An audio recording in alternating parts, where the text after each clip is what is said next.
ನಾನು ತುಂಬ ನಗುತ್ತಿದ್ದೆ. ಆದರೆ ಆ ನಗುವಿನ ಹಿಂದೆ ಒಂದು ದೊಡ್ಡ ರಹಸ್ಯ ಇತ್ತು. ನನ್ನ ಜೀವನದಲ್ಲಿ ಒಬ್ಬ ಹುಡುಗ ಬಂದ, ಅರ್ಜುನ್ ಅಂತ. ಅವನು ಮಾತು ಕಡಿಮೆ, ಆದರೆ ಕಾಳಜಿ ಹೆಚ್ಚು. ಹೂಗಳನ್ನು ಕೊಡೋದು, ಚಿಕ್ಕ ಚಿಕ್ಕ ವಿಷಯಗಳಲ್ಲಿ ನನ್ನನ್ನು ಖುಷಿಪಡಿಸೋದು ಅವನಿಗೆ ತುಂಬ ಇಷ್ಟ. ಒಮ್ಮೆ ಅವನು ನನಗೆ ಕೇಳಿದ, ನೀನು ಸದಾ ನಗುತ್ತೀಯ, ಆದರೆ ನಿನ್ನ ಕಣ್ಣಲ್ಲಿ ಕೆಲವೊಮ್ಮೆ ನೋವು ಕಾಣಿಸುತ್ತದೆ, ಯಾಕೆ? ನಾನು ಒಂದು ಸಣ್ಣ ನಗು ಮಾಡಿ ಹೇಳಿದೆ, ಕೆಲವು ಭಾವನೆಗಳು ಮಾತಿನಲ್ಲಿ ಹೇಳೋಕ್ಕಾಗಲ್ಲ. ನನಗೂ ಅವನ ಮೇಲೆ ಪ್ರೀತಿ ಇತ್ತು, ಆದರೆ ಮನೆ ಪರಿಸ್ಥಿತಿ, ಜವಾಬ್ದಾರಿ ಇವೆಲ್ಲ ನನ್ನನ್ನು ಮೌನವಾಗಿಸಿತು.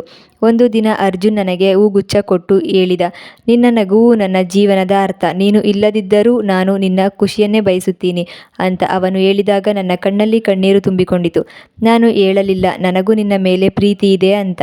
ಆ ದಿನದಿಂದ ನಾವು ದೂರವಾದವು, ಆದರೆ ನಮ್ಮ ನಡುವೆ ಪ್ರೀತಿ ಎಂದಿಗೂ ಕಡಿಮೆಯಾಗಲಿಲ್ಲ. ಆದರೆ ಒಂದು ಮಾತ್ರ ಅರ್ಥ ಆಯಿತು, ಕೆಲವು ಪ್ರೀತಿಗಳು ಒಟ್ಟಿಗೆ ಇರೋದಿಲ್ಲ, ಆದರೆ ಅವು ಜೀವನವನ್ನೇ ಸುಂದರ ಮಾಡುತ್ತವೆ.